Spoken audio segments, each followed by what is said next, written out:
I have come here to chew bubblegum and kick ass, and I'm all out of bubblegum. Welcome to another edition of Real Estate Realities with the Rebel Broker. I am happy today to introduce Mr. Scott Smith. He is an experienced podcast guest, but he's also the owner of Royal Legal Solutions, located in Austin, Texas, one of the top asset protection companies for real estate investors in the country, helping folks develop strategies, maximize tax savings, protect from devastating lawsuits, all things that should be critically important to anybody who wants to get into the world of real estate. Scott, welcome to the show. Thank you. Very great to be here with you today, and I look forward to sharing some great information with your guests about protections and investment from a perspective of myself as an attorney, but also a real estate investor.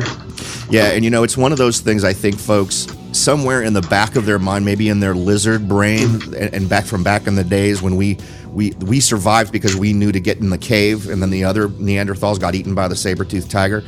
There's an instinct in the back of our head that lets us know there are people out there who are going to want to take our stuff if we get to a certain level of success. I have investors, and one of the things that I hear frequently is just how amazingly out of the woodwork folks can come who want to pursue you from a lot of different legal angles once you have gotten to a certain level of success. It happens in all industries, but there's absolutely no question that it's a big part of what happens in real estate. You're clearly in that space to protect folks, but what got you into this? Where did you start out? What sort of drove you this way? Well, I got my first investment property while I was in law school. It was actually a commercial building we were running a transmission and auto repair business out of the building that we bought with me and a partner trying to graduate out of law school with low debt.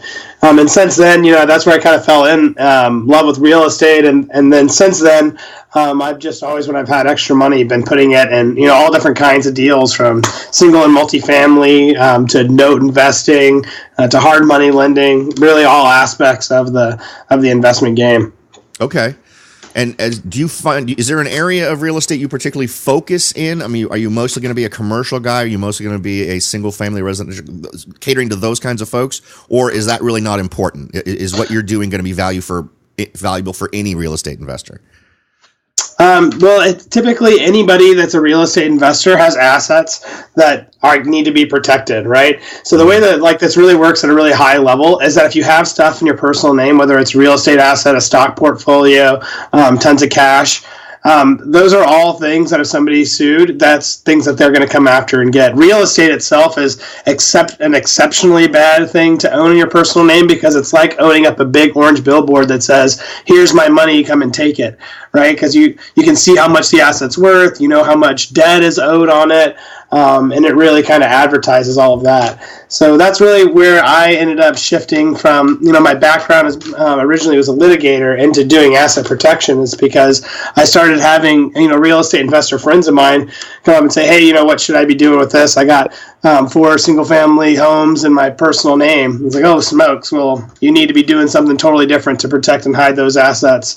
And that's where we started with this, coming up with strategies involving the Series LLC and anonymity trusts, especially for people that own 2+ properties at all. Then they need to start looking to protect, hide, as well as compartmentalize those assets. And how does your personal residence fit into this equation?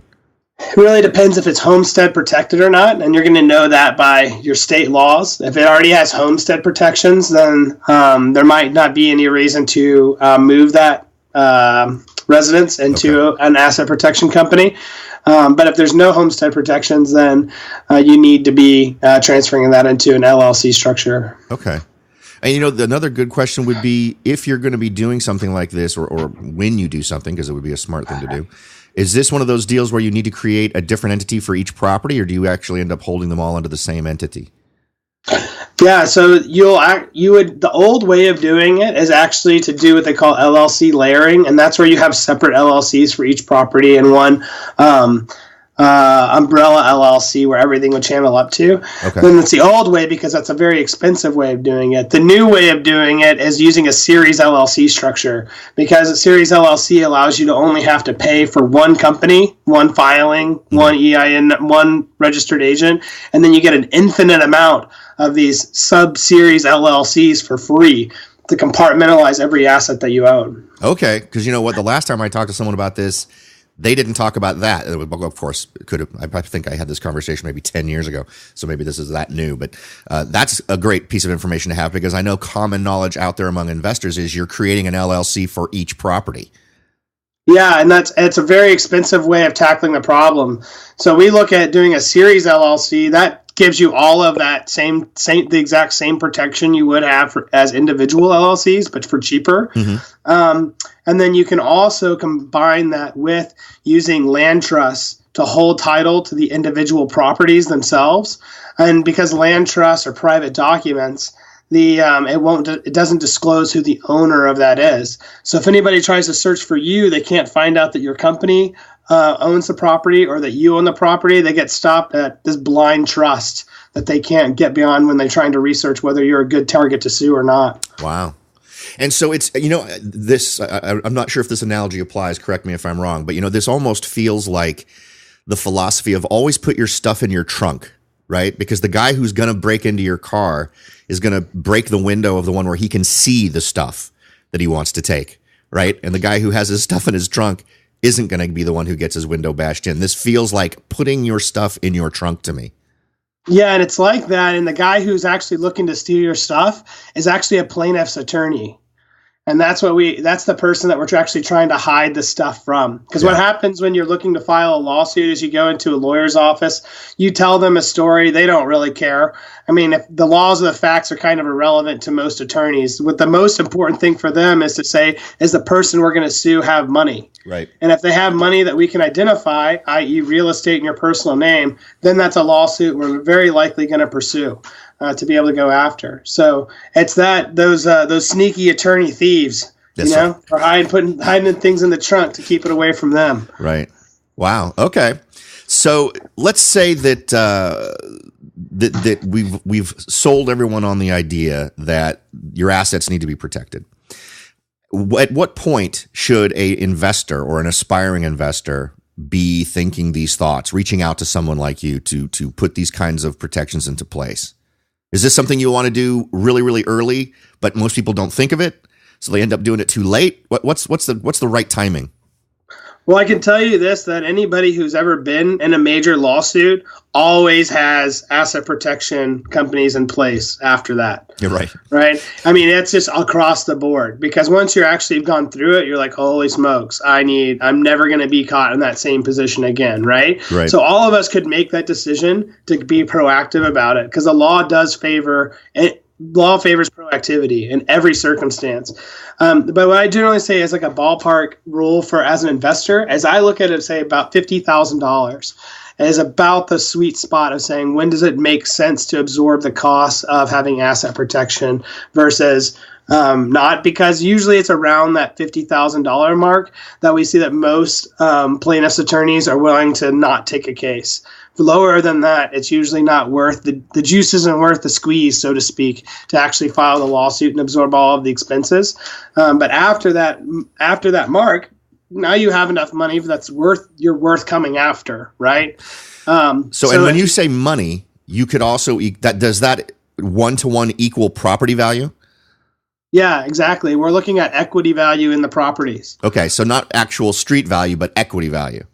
Yeah, because what happens in a lawsuit is that if they win the judgment against you, they foreclose on the property. Though any liens on the property that are existing get paid off first, right, and then they get to take whatever's left over. Okay. Right, and typically that's the equity. Okay. All right. Well, see, now I'm scared, Scott, because I have an investment property in Hawaii that's in my name, and now I'm thinking of all the worst case scenarios that are going to come my way. All right. Yeah. You don't be terrified, right? I mean, like, these lawsuits don't happen every day, right? Sure. But the thing is that statistically, you're over 95% likely to be involved in a major lawsuit as a real estate investor throughout your life. Yeah. We don't know when it's going to happen, but it's going to happen at some point. Yeah. All right. So let's kind of segue in here a little bit. One of the things that you talk about are some of the keys to safeguarding your properties from lawsuits. I get the feeling we've probably hit on a couple of them. What are some others that you think are key to protecting your property? Well, the number one thing that you always want to make sure that you have is you want to make sure that you have good insurance on your properties, right? I hear a big myth about, especially online for some reason, there's a lot of discussion that says, well, I'm well insured, so I'm protected, which really fundamentally misunderstands what insurance is. Insurance only protects against accidents. And a company structure protects against every other type of liability that can happen, like fraud, breach of contract, etc. And it also protects you in the event that the insurance company decides they don't want to cover you. I mean, we have to remember that insurance companies are in a business of collecting premiums and denying coverage. So there might not be, when the really bad stuff happens, they might not be the person that we should really rely on. Right. That's right. Aside from hosting this show, now, are there any states that are less friendly to this? In other words, we've talked about protecting your properties, having these layers. Are there any states where the laws of that state make your ability to protect yourself less effective? Yeah, you want to incorporate your asset holding company, typically through Delaware, Texas, Nevada, or Wyoming. Those are the states that have the strongest laws for asset protection. You would never want to incorporate in a state like California, because California basically offers no protections for LLC, right, with what they do, right? So it really matters where you form up. Okay. California. Interesting. Because I had to create a California corporation for my brokerage firm, and there was no, there was the LLC. They wouldn't even let me do an LLC for that, right? It had to be a corp, an S corp, or a C corp. Jeez. All right. So, in terms of the benefits for someone who uses your services, how long does it take to let's say I have invested, right, and I have not done what you were suggesting. What is the process to get to a place where I'm safer? Let's say I'm going to go ahead and incorporate in Texas or Wyoming or Delaware or wherever else. I'm now retroactively trying to unscrew myself. What are sort of the steps? What are ballpark some of the costs people can expect to pay to achieve that? Yeah, you should. It usually takes us about a week to take care of everybody, which is really fast, actually. Yeah, that actually kind of blows me away. I was expecting you to say a couple of months. No, so it takes us about a week because we believe in that, if somebody is interested in being protected, we want them getting protected now, That's what's worth spending the money on, is having the peace of mind today. Right. And so it would take us about a week. Then during that process, we help everybody set up their EIN number, get the bank account. You're able to run like a series LLC through one bank account as long as you have accurate accounting records for each property. So that makes it pretty easy to use. The benefit to it as well is that you also end up with getting the same exact tax treatment that you'd have right now. So for most people that are single individuals or married couples, it's just the disregarded entity, and they report everything on the Schedule E of their personal tax returns. And essentially the whole entity structure just runs in the background after it's completed and set up, and you would expect costs to be somewhere between $2,000 and $4,000, depending upon the scope and size of what you have that you need to protect. Okay. And then someone like you, if I'm a resident of California and I had created a corporation in Texas, you'd act as sort of the person of the corporation in Texas? Yeah, that's right. And for California investors in particular, we're actually using what's known as a Delaware Statutory Trust instead of a Series LLC, because California has franchise tax issues at $800 per. That's right. I just wrote my check. Yeah, you did? Well, I bet you didn't know that if you used a Delaware Statutory Trust, you could have series protections for your properties, just like a Series LLC, and avoid paying all of your franchise taxes. See that? Yeah, and unfortunately, it's because I have the S corp, right? So I don't, and you can't have an out-of-state corporation owning an in-state brokerage. They apparently screwed with us about 12 years ago, so we have to do that. But I'd love to. You know what? We'll take that one offline. I'll have a deeper chat with you about how you can unscrew my situation, because that sounds amazing. We find it for a lot of people that are owning real property in California that are using that type of strategy with it. But I don't know what your whole asset holdings are, but for sure, I'm happy to help you. All right, great. Now, there's another element of this I wanted to get into that you cover that I find exciting because we've talked about it here on the show before. But before we get into it, I'm going to take a quick break. So don't go away. We'll be right back.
All right, welcome back. We are continuing our conversation with Scott Smith. We have already, just in the short time we've talked, unlocked information that should be incredibly important to anyone who's either already an investor or who's aspiring to be, because particularly if you're aspiring investors, because clearly we're laying groundwork for things you should consider right now before you even buy that first property. But the next thing I wanted to cover with Scott is a near and dear to my heart subject, and that's the retirement accounts that you can use to invest with. We've referred to them as self-directed IRAs, those types of things. Scott, what are your thoughts on that? Self-directed IRAs are amazing, and so are solo 401ks. I think that those are two vastly underutilized tools, both as an investor and for real estate agents that should be helping clients be able to motivate. You know, if you find a really good investment property, that's a really good way to expand your client pool, is by educating people about how they can be using their self-directed IRAs to be able to invest in real estate. How would someone get started doing that? We did a quick show on this early last year, so I'm sure tons of my current listeners haven't ever even heard it. So what would you give out as a sort of primer on here's how to get started? Well, the self-directed IRA piece is really simple, right? So you'd contact a self-directed IRA custodian. There's some really good ones out there, like UDirect and Kingdom Trust is the cheapest one that exists in the marketplace. You roll over your IRA to them, and then you're able to conduct the transactions by directing the custodian to purchase the property on behalf of your IRA. Right. There's one other step to that, though, that's even better than that, though, is when you put in a IRA-owned entity for checkbook control, because at that level, then you're able to avoid all of the custodian fees of the transaction, and you can literally manage all of your IRA money yourself. So you get to cut the check to buy the property yourself, review your own contract, sign everything yourself. That's really the right way to do it. Yeah. So, and how do you do when we last covered it, there were some pretty strict legal requirements in terms of if you buy a property this way, for instance, you can't go and like mow the lawn. You can't materially participate in anything relating to the property. Is that the case, or is that not the case? Yeah, what we always talk about in this one is that you're able to advise and hire people to do things on behalf of the property, but you can't go out there and swing a hammer yourself. Okay. So you can hire a contractor, but you can't go out there and go and start putting up dry, sheetrock or something. So I don't tell my custodian to hire someone. I could actually hire someone myself directly. Yeah, with that, though, your IRA still has to pay that person, right? So, but you would hire the person, and then your custodian would just cut them the check. But really, you're better off doing this inside of a checkbook control entity, because remember, every time you contact your custodian to have them do anything, they're going to charge you a fee. It's going to be like $50 every time they cut somebody a check or something, right? So you can set up these what are known as the IRA-owned business trusts, which avoid, especially if you live in California, but anywhere, they avoid franchise taxes and yearly fees that are due to the state and registered agents and all of that stuff that goes along with LLCs. And if you use the business trust, so you get this free entity to use, and then you get all of these checkbook control features to save you on your per transaction, cost savings, and all of your checks just get cut right out of that bank account that you cut yourself to pay the guy that mow the grass and pay the contractor, whoever else. Right. Well, that's amazing. That's a great extra piece of information that we didn't have before. Are there any other tidbits relating to this kind of usage of your retirement accounts that you think are just deep, dark secrets most folks don't know about but should? Yeah, you should get with somebody who's experienced, like myself or another attorney who's experienced with IRAs whenever you're looking to do investments with them, because there's a lot of rules in there about like the prohibited transactions of things that you're not allowed to do. Right. And they're not incredibly complicated. But what is complicated is the loopholes to those rules. So whenever you're looking to do an investment, you should always pair it up with saying, oh, we don't know if we might not be able to do that, or maybe we should do that. Hit up somebody that actually has a little bit of expertise and pay a little bit of money just to make sure you're not going to invalidate your IRA by, doing something that's boneheaded. Right. And that's part of what we do as a full service law firm as well. Well, that sounds amazing. And then, of course, when it comes time for potentially defending your retirement funds, let's say the IRS, for whatever reason, is going to jump in and do an audit with the stuff that you've proposed here and with you working with an investor, you're probably in a much better position than the average person to defend against that, yeah? Yeah, absolutely, right? And the reality situation is that if you do all of the proactive pieces, you don't end up in that situation with having to do defenses, right?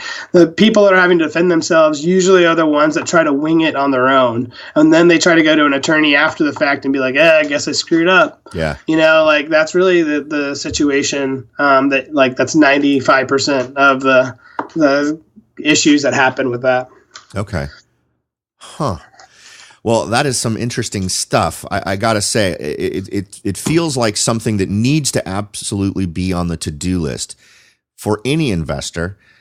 And you earlier in our conversation, you sort of threw out that number of once you get to at least 2 properties, this makes sense. Does it make sense for someone to do it for that very first property as well, or is 2 really kind of the sweet spot? Once you get to the point where you're going to be doing 2 properties, it's really important for you to start engaging in this?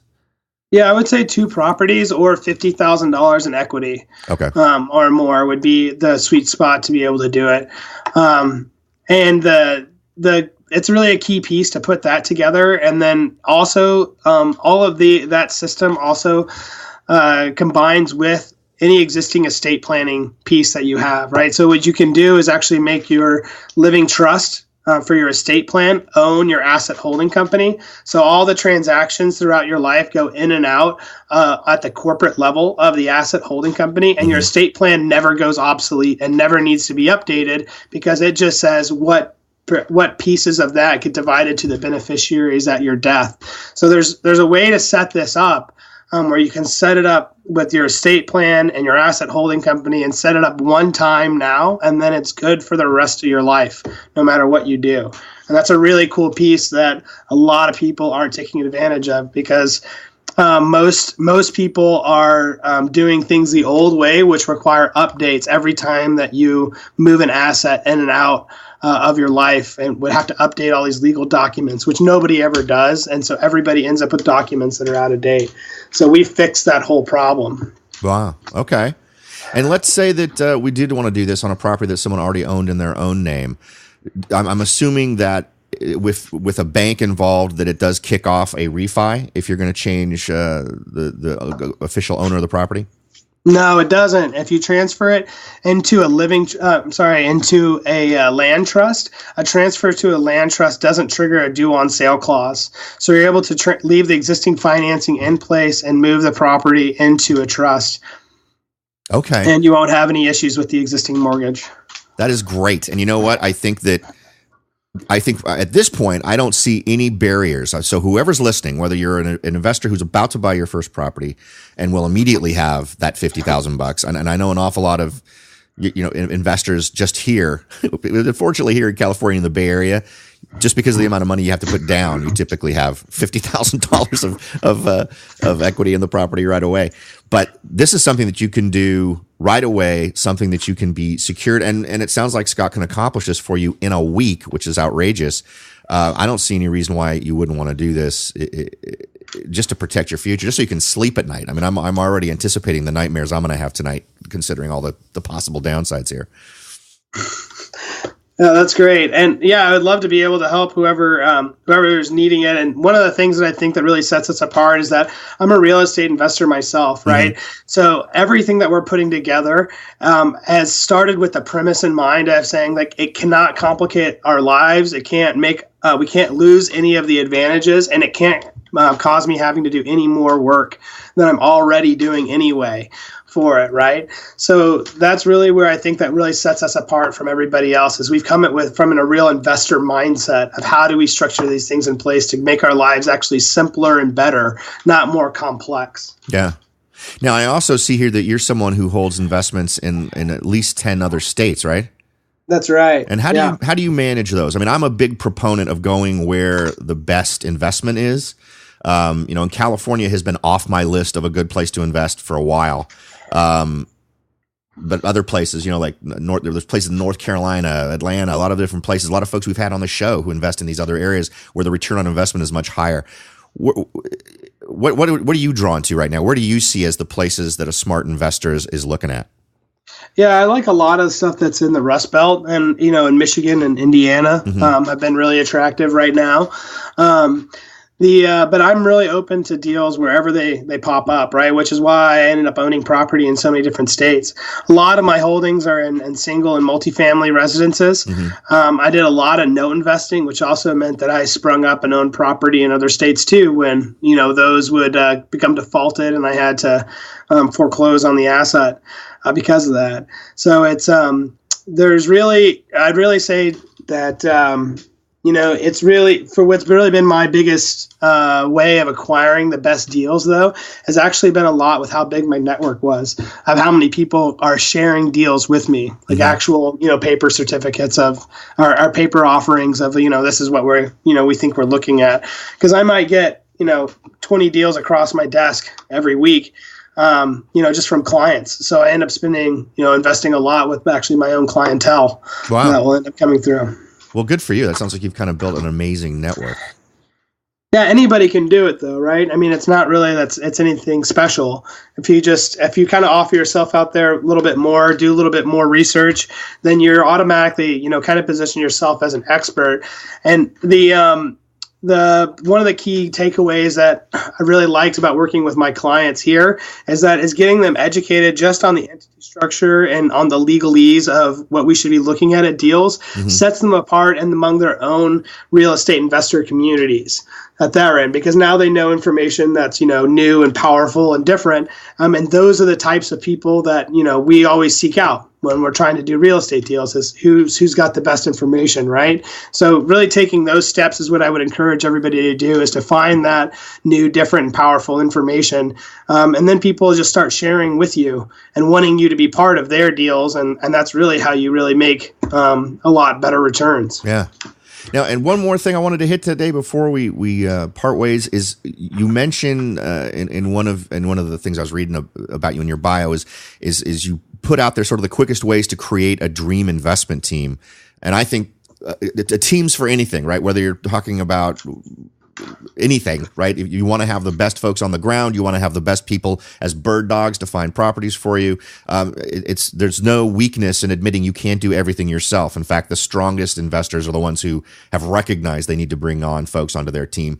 But so many folks fall short of being able to really come together with the specifics of building that team. What do you suggest are the key elements to building that dream team? Yeah, well, you need to have an attorney, a CPA, and a bird dog, right? Okay. I mean, those are the typical legs to the stool to it. And what I would say is, as opposed to at making the question like I can't be great at everything, I would switch the question to be like, what's one thing in here that I can really be exceptional at? Right. Right, because that's really all you need to be, is really exceptional at one thing, and then now you're really valuable to other people when they're looking to build their dream team, and you guys are all looking together, right? So I would focus on saying, how can I be exceptional on one thing? And then knowing enough about the other fields to find out, to be able to make the judgment on who's exceptional and who's not. Like, I don't need to know enough about taxes to be able to be a CPA myself, right? But what I do need to know about is enough to be able to say that CPA sucks and that CPA is good. Right? Like, that's my level of knowledge that I need. Right. And to that, but I'd never want to touch a tax return. In fact, I've never filed a tax return myself. Like, because I've just, besides one when I was younger, right, and filed it online. But after I was an investor, I never filed it because I was like, I don't want to learn this, and I don't need to be very good at it. Yeah. So I'm going to find somebody else that is, and I'm going to do it that way. That is literally knowledge that is only applicable for about 2 weeks out of every year. I'm not interested in having it. I'm happy to pay someone to do that for me. I just, no thank you is kind of. Right. It's exactly. So I stomach enough knowledge to be able to know who sucks and who doesn't when I talk to them, and then I hire the guy that I think is good. Yeah. Off of that, right? But if you're totally blind going into a field, you can almost always guarantee you're going to get screwed because you don't even know who's BSing you and not. Right. Exactly. Well, Scott, you have been very generous with your knowledge today. You've left me with a lot of things to think about, and I hope that with what we've covered, our listeners have absolutely put on their to-do list, at least thinking through how to approach these problems, because you've offered some great solutions. Why don't you let everyone know how to get in contact with you so that if they have any questions or would like to build a relationship, they can do that? Sure thing. You can always find us through our website. It's royallegalsolutions.com or by phone at 512-757-3994 or at Scott, SCOTT, at royallegalsolutions.com. Perfect. Thanks again for being so generous with your time, Scott. I really appreciate it. Great to be here with you guys today. Looking forward to talking with everybody. Excellent. Thank you. There you have it, everyone. I hope we have delivered once again in terms of leaving more value on the table than the time you've invested. Speaking with Scott was great, and he's gotten a lot of things kicked off in my head in terms of things in my own life that I need to start looking at, and particularly in terms of how to make smart decisions relating to handling my investments. It's that whole side of the equation I think too many of us ignore. I hope it's been great food for thought for y'all. Thanks again for tuning in. I'll talk to y'all next time.